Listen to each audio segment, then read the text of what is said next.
Good afternoon, everyone, and welcome to TLU Vegas.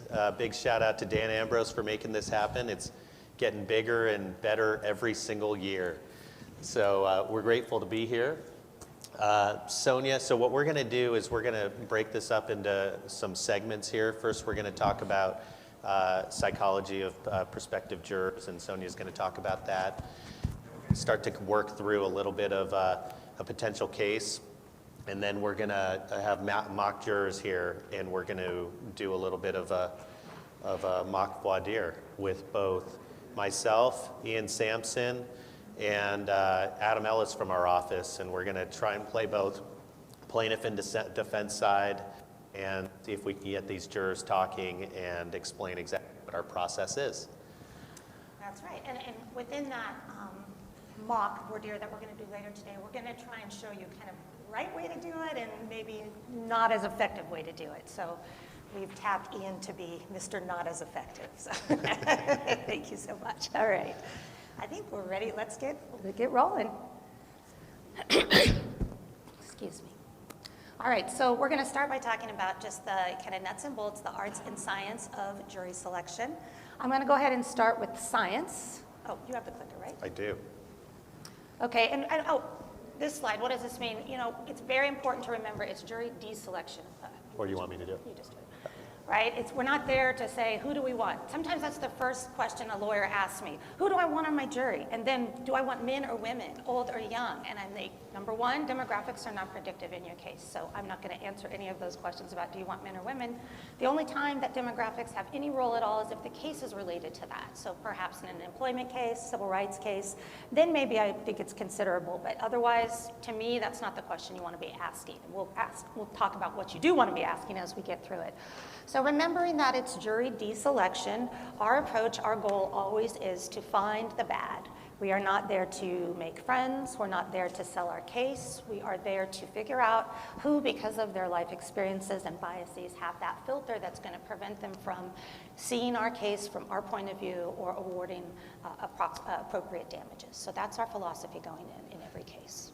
And by the way, as we're going through this, if anybody has questions or has any comments, just raise your hand and let's make this more of a dynamic back and forth. Absolutely. Okay, so these are some of the psychological cognitive biases, things that we see in our jurors that we need to be aware of. So we wanted to give you some of this background so you can understand the why behind the questions that we ask. So I'm going to go ahead and start with confirmation bias. What's the next slide? What is confirmation bias? Confirmation bias is why we have to do jury selection. This is why you can't just take the first 12 jurors, because what we know, confirmation bias means that we pay more attention to and give more weight to things that mirror our pre-existing beliefs, right? So we'll hold more importance to something that matches what I already think coming into it. This is sort of the, so you see the objective facts, they're filtered through our pre-existing beliefs, which are formed from lifetime of experiences. So we have to be aware of that confirmation bias. And that's also why you're not going to change someone's mind in jury selection. That's not your job, is to try and convince them that they're wrong or that you're right. You need to find out what those biases are, and because, again, those are the people who are not going to be able to give your case the listen that it deserves. Okay? Like, for example, if you have a case involving law enforcement and a prospective juror really is pro-law enforcement, and you're trying to, in your case, prove that that law enforcement officer did something wrong. That's a perfect example of confirmation bias, right? That prospective juror is going to believe that law enforcement officer before the case is even started. And those are things that you're going to be unable to change their minds on, and why you need to identify those issues in jury selection. And it's, politics is a perfect example of this, right? If you watch news shows that confirm your pre-existing beliefs about the state of affairs, your Facebook friends share your beliefs about the current state of affairs. So we all do this. So that's why, we're going to be talking about identifying what the biases are in your particular case so you can find them during the process. So I'm going to talk a little bit about some psychological concepts that cause jurors to see our clients in certain ways. First is called the fundamental attribution error. And this is the tendency for when something bad happens to us, it's because of situational factors. If something bad happens to you, it's because of your personality or your traits or your internal characteristics, right? And then another example of that, and this is the next slide here, the defensive attribution. This is probably the most important one for jury selection. And this comes to, it's basically blaming the victim. But what it means is, if you have defensive attribution, you put yourself in the shoes of a person and think about all the ways that this would not happen to you. So if they actually studied this a lot in the context of rape trials back in the 70s, where they found that women were the harshest judge of rape victims because they didn't want to believe that it would happen to them. And so when you're thinking about defensive attribution, the closer the person is in characteristics to your plaintiff, the more dangerous it is, the more likely that the juror is going to engage in defensive attribution. So the example, in an employment case, someone who says, well, I was treated way worse than that at work, and let me tell you, this is nothing, or I would have gone straight to HR. Or in a personal injury case, well, I would have gone to the doctor right away. I wouldn't have waited 3 days before I went. So the closer the person is, the more likely it is that this defensive attribution is going to be triggered. Motorcycle cases, motorcyclist doesn't, if you've got a prospective juror that's a motorcyclist, that doesn't automatically mean that they're going to be in favor of your client who's a motorcycle rider. Yeah, okay. So that's some of what I was just talking about. I often hear, clients say, oh, this juror is really going to relate to my client. They're really going to be, they're so similar. They had the similar injury or the similar life experience. So sometimes that can be true. Sometimes you have similarity in liking, but there's also a phenomenon known the black sheep effect. And that's basically similarity, I can never say that word, and rejection. And if you have a situation where you're similarly situated and that juror is against your client, they will be the strongest juror against your client, and they will hold more sway in the deliberation room because they will be able to say, hey, I had this experience, and this is what I did. What they found is that this rejection is more likely to occur in situations where you want to distance yourself from that person. So for example, in criminal cases, there were some studies done where in cases with an African-American defendant, when they varied the percentage of African-Americans in the jury pool, when it was only one, that juror was often the harshest critic of the African-American defendant because it was an idea of wanting to distance themselves from the person. And then we want to think about stereotypes and implicit biases. This is crucial. We all have implicit biases and we all have stereotypes when it comes to selecting jurors. And this is a trap that so many lawyers fall into, particularly when we're short on time. That's when we're more likely to engage in any of these cognitive biases, is when we're short on time and we're stressed. And jury selection is a perfect formula for stereotypes and implicit biases to come into play. You have all heard stereotypes about this ethnicity is better for me, or this race is better, or I want old, or I want young, or I want men, or I want women. Sometimes to the detriment of not even asking that juror any questions because of an assumption of how that juror is going to be. And it could go even past that. I mean, it could also be occupation. It's not just race or gender stereotypes, but sometimes what I've seen is contrary to the words coming out of the juror's mouth. They say, oh, boy, look at her. She's going to be a great juror for me. And I'm like, they literally just said they think your case is bullshit, right? So it's really important that you, number one, make sure you talk to every single juror. And we're going to talk about that a little bit later about how important that is, because just because they don't raise their hand doesn't mean they don't have something to say. And often the quiet ones are the worst ones. So you want to make sure that you do that, but then check your own implicit biases as you're making those jury selection decisions. And again, we all do it. I sometimes say, if this was a white male of this age saying this, would I be thinking differently? I do it too. We all do it. So you just need to make sure that you keep that in mind. I'll tell you my implicit bias. Indian engineers. Mm-hmm. My dad's an Indian engineer. He sat on a jury. He hung that jury. I think he would defense me on every single case. And so it's like in my mind, every time I see a South Asian person sit in the box, I'm like, oh, gotta wean myself of not thinking they're my dad. But it's real. The struggle is real. Okay, now we're going to talk about the art. So we talked about the science, now let's talk about the art of jury selection. So that is how you as an individual approach the jury selection process. And I think what's important is everybody does it different. You can't necessarily mimic the style of someone else. It's important to be authentic and to be yourself, and we'll see Rahul's example, and it may be the way you do it and it may be different. But there are a couple of things that you want to think about getting ready. First and foremost is identifying your key issues. Most of the time we have some limitations on voir dire. Some places don't. Some lucky places go for weeks, but most of the time we have some limits. So we want to start by thinking of what are the maybe 3 to 5 things that I'm worried about? What's keeping me up at night? And those are the questions you want to ask your jurors. You want to ask about those attitudes and life experiences that are what you are worried about.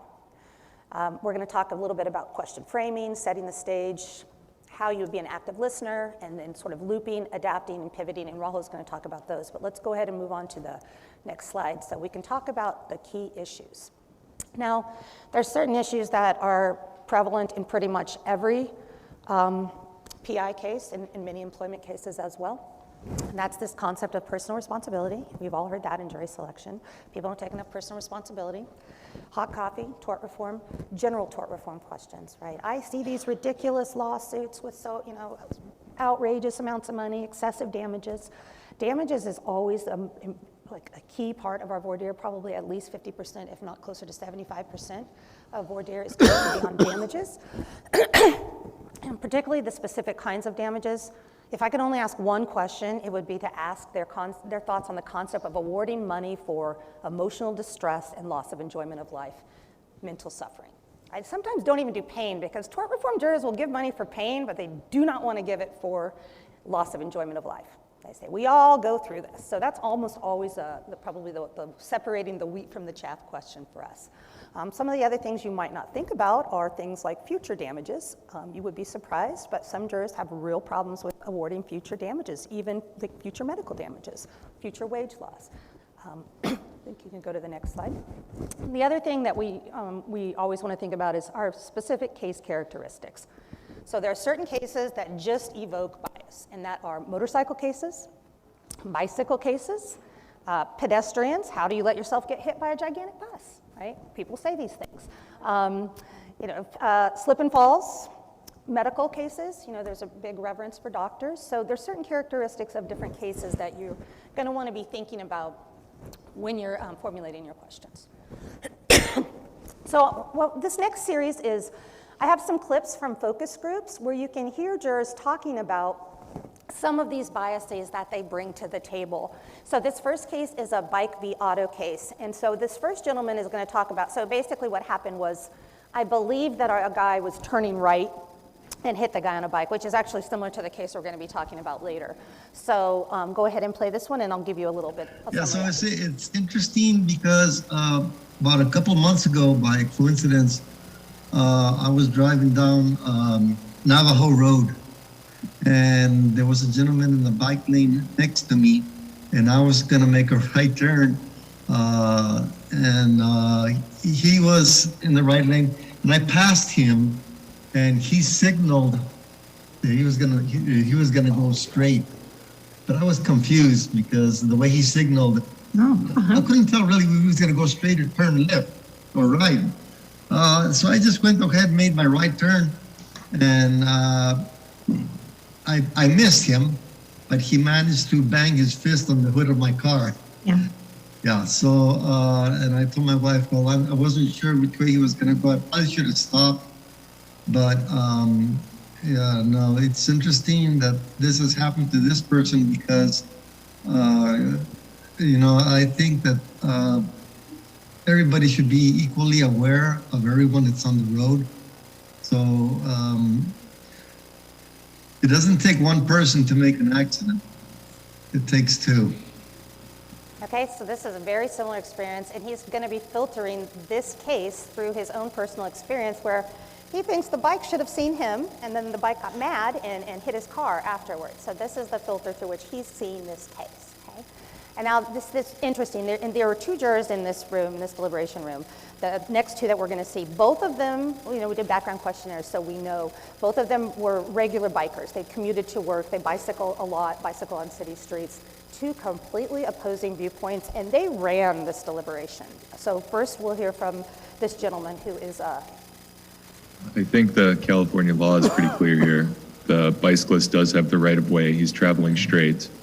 This is no different than one lane of traffic having a line of cars in it and the other being free and clear, and a car traveling the posted limit 40 miles per hour in this case, and one of the cars from the other lanes pulling out without looking.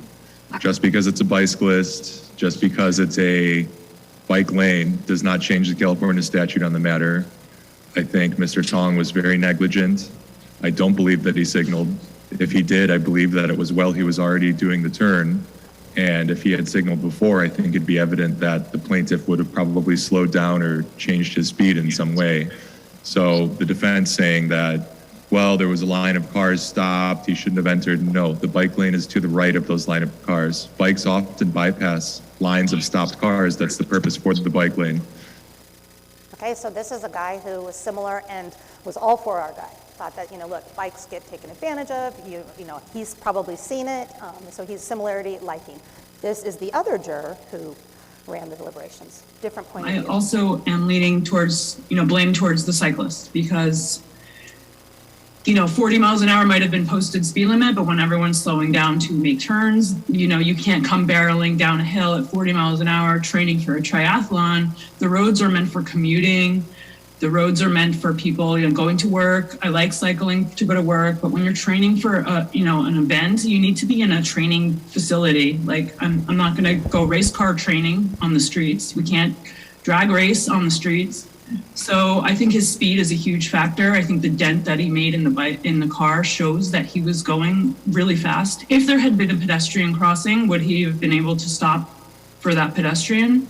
I think we all do, turns without like last minute signals sometimes. And I just think that they're both at fault generally. And some of the cyclists are aggressive. They're aggressive drivers. And they're like, please cut me off. I want to, I'm not saying he did, but they're like, hitting your car, Juan, that kind of thing, like with their hand. And I've seen critical mass demonstrations downtown. And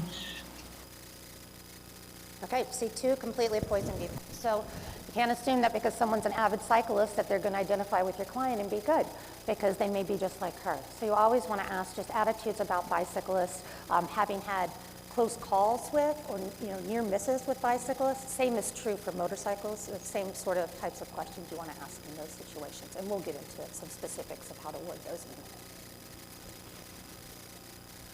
a minute. Okay, so this is one where this was a wrongful death case.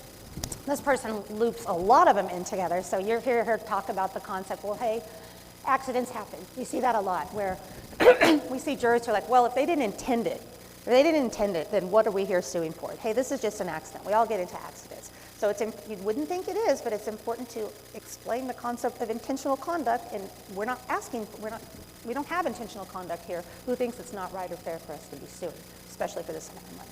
So she's going to talk about accidents happen. This is a case where you always want to be worried about sympathy for the defendant, particularly if you have a public entity defendant, a small business, or an individual, like in an auto case. You would think they would know insurance is paying for it, but they don't always, and they worry about the impact on the defendant. This is her talking about sort of future being uncertain in this wrongful death case, and then she talks about what I call personal anchor. So she's seen the case through her own point of view. So she's going to kind of summarize all of these in one fell swoop.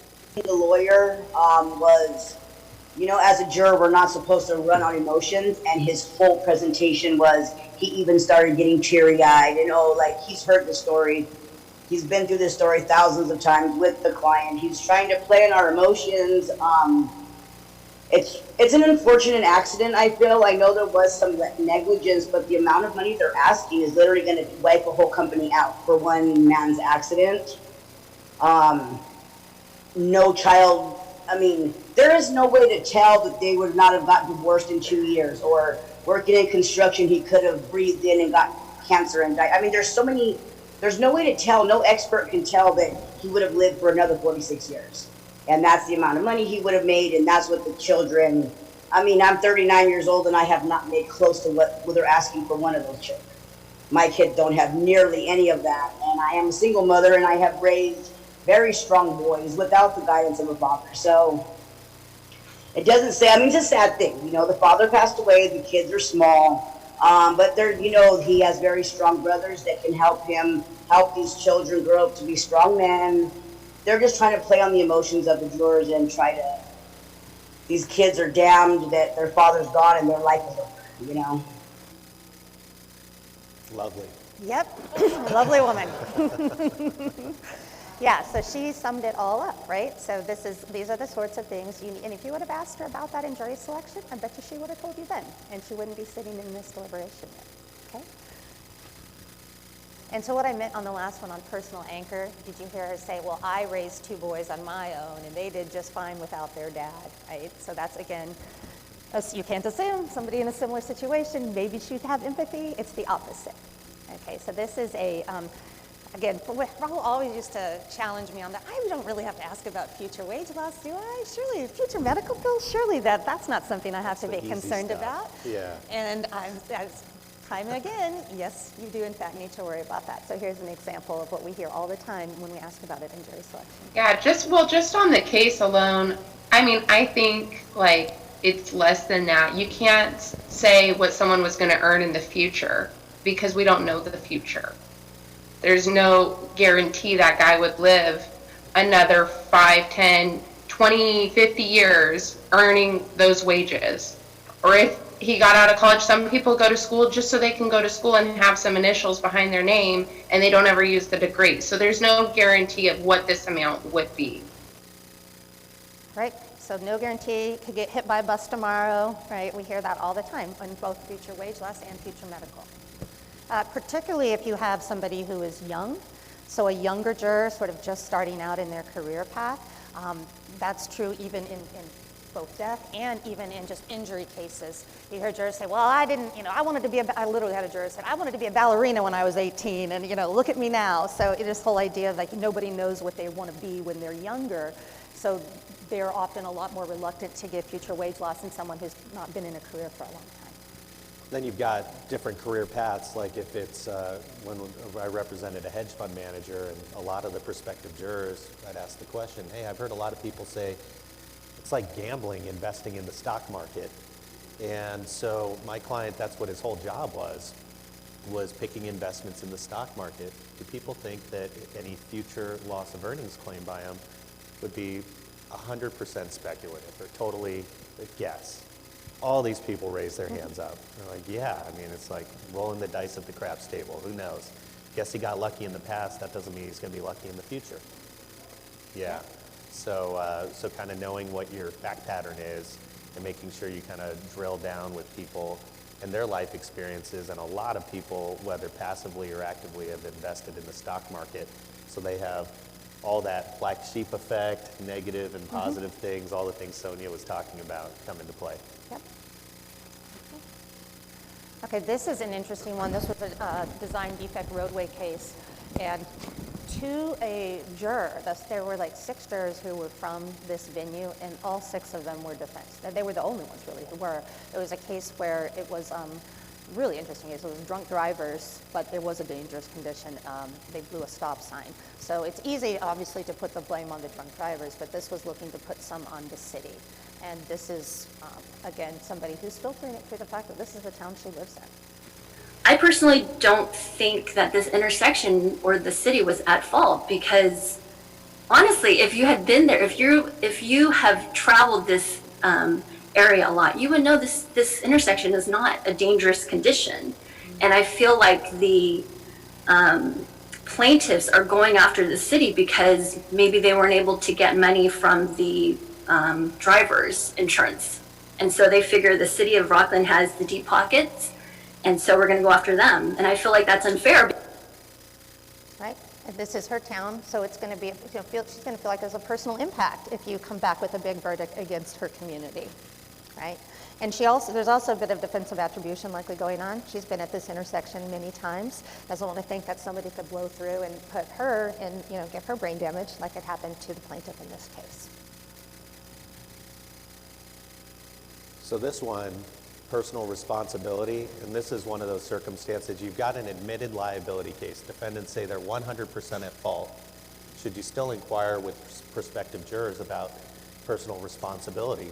This is a pedestrian case. 100%. The defense said nothing about it. There was no claim at all that this woman did anything wrong. I'm leaning towards the defense, Sydney. So I'm thinking this way because, for a few reasons, so since she was going less than 5 miles per hour, she wasn't speeding or she wasn't trying to purposely hit the plaintiff. And then also I was thinking that the plaintiff, Sarah, she wasn't holding her hand-son, and she knows that there's a crosswalk or she knows that there's cars. So just kind of, I think she was being careless. Because she wasn't holding her hand-son. That's the whole reason she crossed the street. Well, that's what I'm thinking. And I just think, like, if you were careless, that wouldn't have happened. Because she was careless, she got hit. And since the car was moving super slow, I don't know how she could have gotten hit that hard, or because the damages that they're asking for is really high. It's like $5 million. So yeah, I think the 100,000 is fine. Yeah, in a crosswalk, holding her toddler's hand, this woman was hit by a teenage driver who had was her first day driving with her. She was with her father and hit her. So there's another one, same case. So she's going to talk about the personal responsibility and some of the other things that we've talked about. Towards the defendant, just from the beginning, what she admitted that her son had ran ahead. And as a mother, you're running and you're not paying attention to oncoming cars.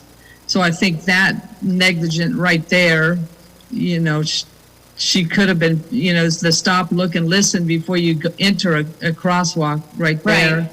The second issue with Gustavo mentioned, the first thing, as a soccer coach, if the kid or someone gets hit by a ball, you go to the hospital right away. So you're just kind of wondering, could she have been helped sooner if she would have went right away? And a lot of time going to sleep on a concussion, you could die. So that negligence right there, just take into account. Could she have been helped with all her issues if she would have went to the hospital that night with the paramedics? Maybe they should have insisted more, those types of things. And so when you're looking at all the emotional and psychiatric drugs, there's proof that they could actually cause more depression, more anxiety, and she's been taking all these drugs. So that, looking at the long term, and there's counseling and there's other things, so who's to say her future is always going to be like that? And then the defendant, some of the neurologists said that they didn't see it as having to be a long-term, lifelong issue. So you can't make that assumption. And then, I do think it's just excessive. Not to say that she's not injured, she's not hurt, but just the amount of excessive. I know someone that was hit by a car, and afterwards he couldn't talk, he couldn't work, he couldn't walk. Those are more, I would say, give those person, more compensation, that she's still able to work and do some things.